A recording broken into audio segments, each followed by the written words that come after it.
এখন এসডিজি 2015 থেকে শুরু হয়েছে, 30-এ যে শেষ হয়ে যাবে।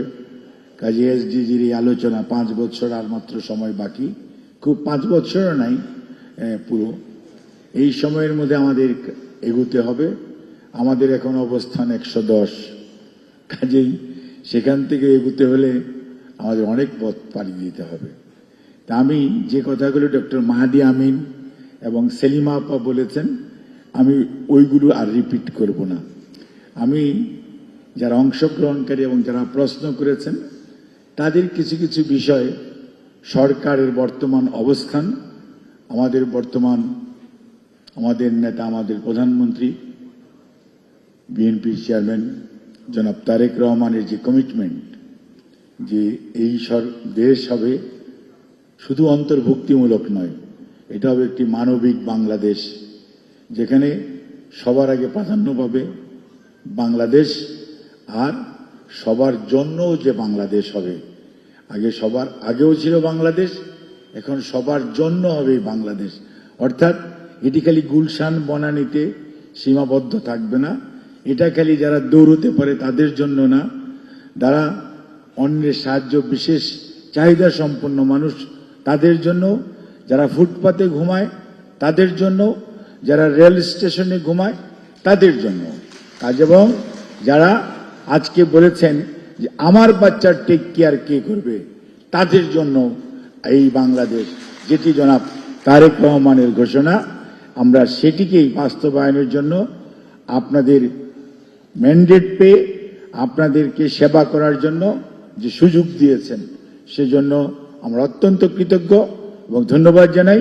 এবং আমরা অত্যন্ত সচেতনভাবে জনাব তারেক রহমান, আমাদের মাননীয় প্রধানমন্ত্রী, ওনার নেতৃত্বে সবাই আমরা কাজ করছি, এবং আমাদের লক্ষ্য একটাই, যে সবার জন্য একটি বাংলাদেশ আমরা যাতে ওনার নেতৃত্বে এমনভাবে নিয়ে যেতে পারি যেটির মধ্যে কেউ কাউকে অবহেলা করবে না, এবং সবাই মনে করবে ইয়েস আমিও তো এটির অংশ।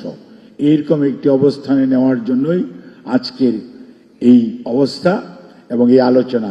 এমডিজিও ছিল, কিন্তু আমার তো মনে পড়ে না, আমি তখন বিএম এর মহাসচিব ছিলাম, ঢাকা বিশ্ববিদ্যালয়ের মেডিসিন ফ্যাকাল্টির 2 বারের নির্বাচিত ডিন ছিলাম, মেইনলি আমি একাডেমিশিয়ান ছিলাম।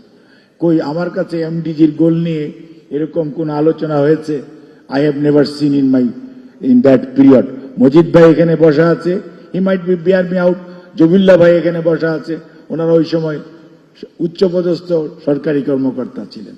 কাজেই আর আজকের এসডিজি নিয়ে এখনো 6 মাস পূরণ হয় নাই এই সরকারের, তার মাঝেই এসডিজি নিয়ে এবং প্রত্যেকটা বিষয় নিয়ে যে আলোচনা করা হয়েছে, এটার অর্থই হচ্ছে যে how to achieve SDG.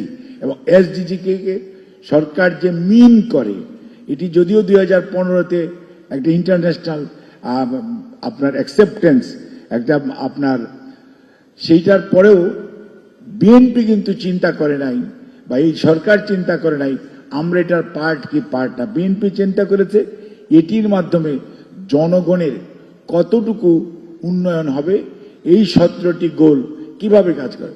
BNP চিন্তা করে দেখেছে শহীদ রাষ্ট্রপতি জিয়াউর রহমানের যে 19 দফা ছিল, সেটার কন্টিনিউটিতে আসছে ভিশন 2030, যেটা দেশনেত্রী বেগম খালেদা জিয়া দিয়েছিলেন, তার কন্টিনিউটি আসছে প্রথম 27 দফা রাষ্ট্র মেরামতের কর্মসূচি, তার কন্টিনিউটিতে সর্বশেষ রূপান্তরিত হয়েছে 31 দফার যে দাবি, সকল গণতন্ত্রকামী মানুষ স্টেক হোল্ডারদের সাথে আলাপ আলোচনা করার পর যাতে বাংলাদেশকে একটি আধুনিক, মানবিক, বাসযোগ্য বাংলাদেশ করা যায়, এবং দেশের অর্থনীতি বলেন, সমাজনীতি বলেন, জুডিশিয়ারি বলেন, অর্থাৎ শিক্ষা খাত বলেন, স্বাস্থ্য খাত বলেন, সবকিছুকে যদি ঢেলে সাজাতে হয়, তাহলে 31 দফা কর্মসূচি, যেটার সাথে দেখা যাচ্ছে এসডিজি, তো জিয়াউর রহমান স্যার যখন 19 দফা বলেছিলেন তখন এমও ছিল না, এসও ছিল না, কিন্তু তারপরে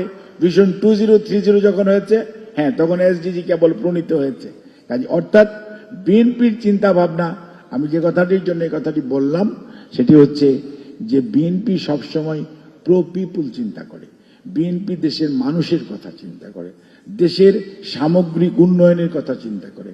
সেই জন্যই আমাদের কন্টিনিউটিটা এইরকম এবং পাস্ট ট্র্যাক রেকর্ডটা আমাদের এই জন্য, সেই জন্যই আমি কথাটি এখানে উপস্থাপন করেছি। আমরা মুখে একটা বলি, কাজে অন্যটা করি, এটিতে আমরা বিশ্বাস করি না।